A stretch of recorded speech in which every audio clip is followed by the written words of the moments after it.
का मोबाइल पीयूष के पिताजी ने ही गायब करवाया था। लेकिन इस बात से अनजान निकी को बिस्तर पर लेटते ही नींद आ गई। शाम से रात और फिर रात से कब सुबह हो गई, उसे पता ही नहीं चला। सुबह की पहली किरण ने जब खिड़कियों से झांककर निकी के चेहरे पर लाली बिखेरी, तब जाकर उसकी नींद टूटी। पेड़ों से आ रही चिड़ियों के चहचहाने की आवाज उसके कानों में मधुर संगीत छेड़ रही थी। उसे ऐसे माहौल में सुकून महसूस हो रहा था। उसके चेहरे पर एक लंबी मुस्कान थी। वो अंगड़ाइयां लेते हुए बेड पर उठ बैठी। अचानक उसकी नजर अपने बगल के बेड पर गई, जो खाली पड़ा था। वो हैरान सी बड़बड़ाई, कमाल है, पूरी रात गुजर गई पर पीयूष कमरे में नहीं आया। आखिर बात क्या है? जब से मैंने इस हवेली में कदम रखा है, पीयूष ने तो जैसे मुझसे दूरी ही बना ली है। वो उसके बारे में सोचते हुए उठकर बाथरूम चली गई और खुद को शीशे में देखती हुई बोली, कभी नहीं सोचा था कि एक दिन मैं इतनी बड़ी हवेली की मालकिन बनूंगी। ये सोचकर वो अपना मुंह धोने के लिए नीचे झुकी कि तभी उसे एहसास हुआ कि काला लिबास पहने कोई औरत उसके ठीक पीछे खड़ी है और नल से आ रहे पानी का रंग अचानक से खून की तरह लाल हो चुका था। निकी की एक पल के लिए सांस अटक गई। उसने तुरंत ही पीछे पलट कर देखा, लेकिन वहां कोई नहीं था। उसने नल के पानी को देखा, उसका रंग भी नॉर्मल था। उसने राहत की सांस ली। फ्रेश होने के बाद निकी कमरे से बाहर निकली। उसने झांककर ग्राउंड फ्लोर पर देखा, लेकिन वहां शांति छाई हुई थी। उसने गेट पर खड़े गार्ड भवानी सिंह से थोड़ा हिचकते हुए पूछा, घर में सब कहाँ है? कोई दिख नहीं रहा। भवानी ने सिर झुकाते हुए कहा, प्रणाम बहू रानी, सब शादी की तैयारियों के लिए पुरानी हवेली गए हैं। निकी आश्चर्य से बोली, पुरानी हवेली? इस हवेली के अलावा भी कोई और हवेली है? हाँ बहू रानी, राज परिवार की पुरानी पुश्तैनी हवेली, लगभग 300 साल पुरानी। ये हवेली तो बस 50 साल पहले ही बनी है। इस घर में जितनी भी शादियां होती हैं, सब पुश्तैनी हवेली से ही होती हैं। निकी आगे बोली, लेकिन वो लोग किसकी शादी के लिए वहाँ गए हैं? आपकी और पीयूष बाबा की। ये सुनकर निकी हैरान रह गई। वो आश्चर्य भरे स्वर में बोली, मेरी और पीयूष की शादी? लेकिन हमारी शादी तो हो चुकी है। बहू रानी, वो शादी यहाँ के रीति रिवाजों के अनुसार मान्य नहीं है। आप दोनों की शाही तरीके से दोबारा शादी होगी, और वो भी भैरवगढ़ की रस्मों के अनुसार। भवानी सिंह की बात अभी पूरी ही हुई थी कि तभी हवेली के अंदर तेज हवाएं चलने लगी। मानो वो हवाएं भवानी सिंह के शब्दों को अपनी सहमति दे रही हों। निकी थोड़ा घबरा गई, लेकिन मन ही मन कल्पना करते हुए बोली, शाही तरीके से, यानी royal wedding. Oh my God, लगता है मेरा आज का दिन बहुत ही रोमांचक होने वाला है। अचानक उसे कुछ याद आया और उसने तुरंत भवानी से पूछा, अरे हाँ, कल रात मैंने आपको मेरा मोबाइल ढूंढकर लाने को कहा था, आपको मिला क्या? भवानी उदास चेहरा बनाते हुए बोला, बहू रानी, हमने हर जगह ढूंढ लिया, पर आपका मोबाइल कहीं नहीं मिला। मैं माफी चाहता हूँ। निकी हैरान होती हुई बोली, कहीं नहीं मिला? लेकिन भला घर के अंदर से मोबाइल कहाँ गायब हो सकता है? खैर, अब क्या कर सकते हैं? पीयूष को बोलकर दूसरा फोन मंगवा लूंगी। फिर उसने वहाँ खड़े खड़े ही एक नजर पूरी हवेली पर डाली और खुद से बोली, चलो, जब तक बाकी सब लौट कर नहीं आते, तब तक ये पैलेस ही देख लेती हूँ। वो वहाँ से सीढ़ियाँ चढ़ते हुए सेकंड फ्लोर पर चली गई। वो हवेली उसके होटल से भी कई गुना अच्छी लग रही थी। गलियारों में दीवारों पर पीयूष के बचपन से लेकर जवानी तक की फोटोज फ्रेम में अच्छी तरह से लगाई गई थी। बहुत सारे पुराने जमाने के आर्ट वर्क भी दीवारों में टंगे थे। जिसे एंटीक पीस बोले तो कुछ गलत नहीं होगा।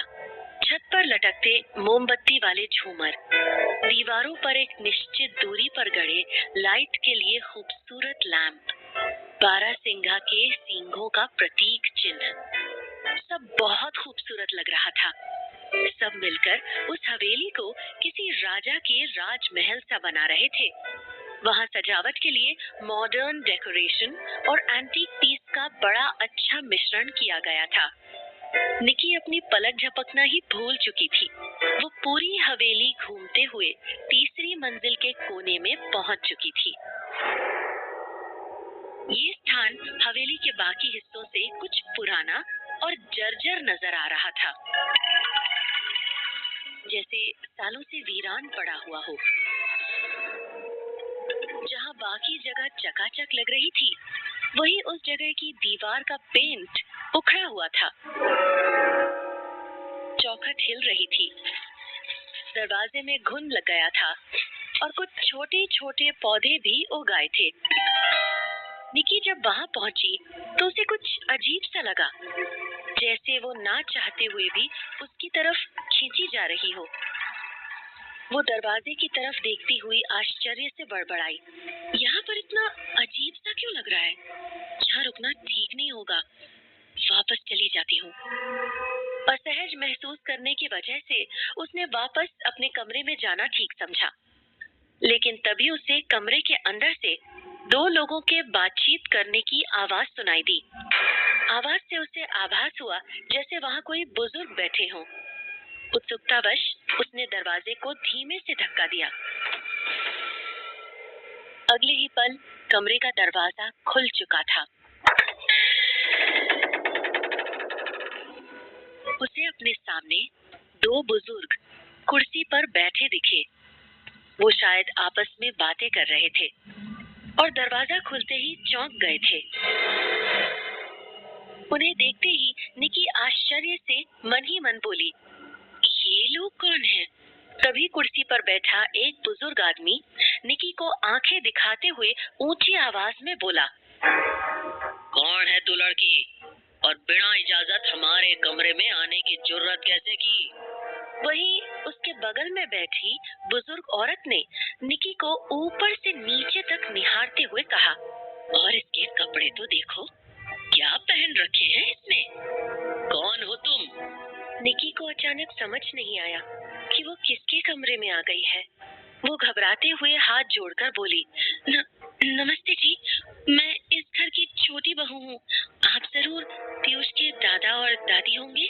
तभी निकी के पीछे दरवाजे पर से आवाज आई, ये पीयूष के दादा और दादी नहीं है, ये दोनों पीयूष के परदादा और परदादी जी हैं।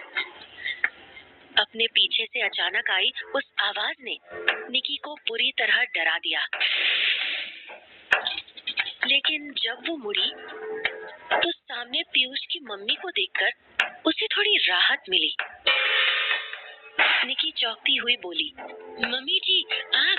पीयूष की माँ निकी के पास आई और सख्त आवाज में बोली, तुम यहाँ क्या कर रही हो बहू रानी? निकी घबराती हुई बोली, मम्मी जी वो मैं हवेली देखते हुए यहाँ आ गई थी। तुम्हें यहाँ नहीं आना चाहिए था बहू, इनको किसी भी तरह का शोरगुल पसंद नहीं है। पीयूष की माँ ने उन बुजुर्ग लोगों की तरफ देखते हुए कहा। निकी ने अपनी गलती मानते हुए कहा, आई एम सॉरी मम्मी जी, मुझे मालूम नहीं था, मैं अभी यहाँ से जाती हूँ। ये कहकर निकी वापस अपने कमरे की ओर जाने लगी। उसके कमरे से बाहर निकलते ही पीयूष के परदादा ने डांटते हुए पीयूष की माँ से कहा, ये कैसी लड़की को बहू बनाकर लाई हो तुम सुमित्रा?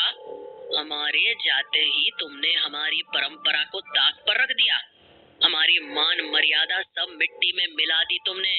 निकी ने कमरे से बाहर निकलते समय उनकी बातें सुन ली और उसके कदम वहीं ठिठक गए। वो आश्चर्य करती हुई मन ही मन बोली, हमारे जाते ही इनके कहने का मतलब क्या है? ये तो ऐसे बोल रहे हैं जैसे इनकी मौत हो चुकी हो। ये लोग जिंदा तो है ना? निकी ये सब सोच के बहुत ज्यादा घबरा गई। जहाँ उसे एक तरफ राजघराने की चकाचौंध दिख रही थी, तो दूसरी तरफ उसे कुछ अजीब घटनाओं का सामना करना पड़ रहा था, जो उसे परेशानी में डाल रही थी।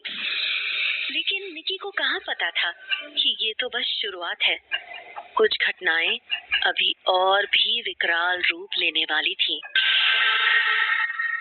वो हैरानी में मन ही मन सोच रही थी कि तभी पीछे से पीयूष की माँ सुमित्रा वहाँ आ गई और बोली, क्या सोच रही हो बहू रानी?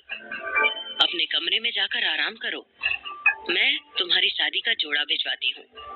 आज रात शादी के बाद तुम पूरी तरह से हमारी बहू रानी बन जाओगी, ठीक है? शादी की बात सुन निकी एक्साइटेड हो गई। उसने उन सभी बातों को नजरअंदाज कर दिया जो अभी अभी उसके दिमाग में चलनी शुरू हुई थी। वो अपने कमरे में आकर बेसब्री से दुल्हन बनने का इंतजार करने लगी। तभी उसके कमरे में एक छोटी उम्र की लड़की आई। करीब 10 से 12 साल उम्र होगी उसकी। वो हाथ जोड़कर मासूमियत भरे लहजे में बोली, प्रणाम दीदी, मेरा नाम रचना है। निकी उसकी तरफ देखकर बोली, पर तुम हो कौन? रचना किसी समझदार लड़की की तरह बोली, बस यूं समझ लो दीदी, एक अनाथ लड़की जिसे इस राज परिवार ने आश्रय दिया है। मेरा पूरा बचपन इसी हवेली में बीता है। अब दोस्त कह लो, नौकरानी कह लो या फिर कुछ और। रचना आपकी सेवा में हमेशा हाजिर है। निकी मुस्कुराती हुई बोली, अरे वाह, मेरा नाम निकी है। तुमसे मिलकर खुशी हुई। रचना, तुमसे मैं कुछ पूछूं तो बताओगी? क्यों नहीं बताऊंगी, जरूर बताऊंगी। आप पूछो, क्या पूछना है? निकी ने उसे अपने बेड पर बिठा लिया था। वो उसके थोड़े और करीब गई और धीरे से बोली, मुझे इस राज परिवार के बारे में बताओ। इस राजघराने का इतिहास कितना पुराना है? यहाँ कौन कौन लोग हैं? ये सुनते ही रचना तपाक से लेकिन समझाते हुए बोली, सबसे पहले तो ये जान लो दीदी कि असल में ये कोई राजघराना नहीं है। क्या? हाँ दीदी, कुछ लोग जन्म से राजा बनते हैं और कुछ लोग कर्म से। इस राजघराने के लोग कर्म से राजा बने थे। निकी आश्चर्य से बोली, मैं कुछ समझी नहीं, कुछ इसके बारे में तो बताओ। रचना बेड से उतरती हुई बोली, बताएंगे बताएंगे, सब बताएंगे। हम कहीं भागे थोड़ी जा रहे हैं। बिटिया, हिलना मत, चाकू बहुत चोखो है, पूरी हथेली कट जावेगी। कर मानो निकी को सांप सूंघ गया। निकी समझ गई थी कि वह